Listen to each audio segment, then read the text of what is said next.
Jesus wasn't a Christian. He was a Jew. And he didn't come to create a religion. The Bible, as we know it, didn't even exist when Jesus walked the earth. Not when Paul wrote his letters, not when Matthew, Mark, Luke, and John recorded their accounts. The Bible was literally compiled hundreds of years later by a pagan emperor for political reasons. That should tell you something. Now, does that mean we throw the Bible out? No, I love the Bible. I read the Bible every day. It's the most important book in my life.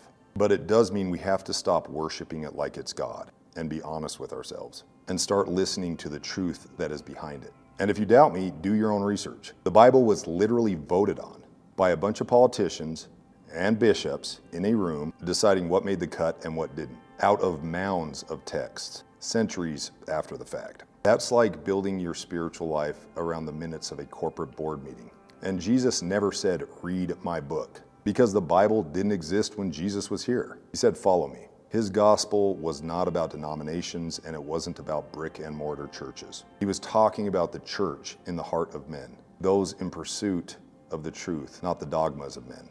And it's important to note that God did not write a single page in the Bible. The words came through men, deeply flawed men, written, rewritten, translated, retranslated, filtered through kings, priests, and politicians, and then argued over by 45,000 different Christian denominations who all swear they're the ones who are right for 2,000 years until it made it into your hands. If that's not confusing, I don't know what is. Now, this is something that Christians do not want to address because it destroys the entire idea that the Bible is flawless and all you need is this book that mainstream Christianity has turned into something of an idol. And for further context, the Old Testament, God smiting people left and right, is not even the same personality as Jesus in the Gospels telling us to forgive our enemies. We're talking about two totally different characters. It's like trying to mix a Metallica concert with a Mr. Rogers Neighborhood Special and calling it one genre or religion. The God of the Old Testament is not the same God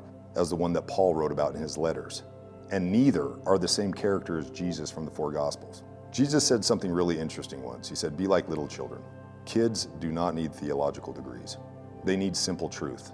The gospel was meant to be clear, freeing, and alive, not locked in denominational arguments and weaponized like the woke left and the stone-casting right. Because the real gospel, the gospel that Jesus taught, is not about control. It's about freedom. So if the Bible is fallible, good. That means it's human. And if it's human, then the point was never the pages. It was the person. And he still says the same thing today. Follow me and be free.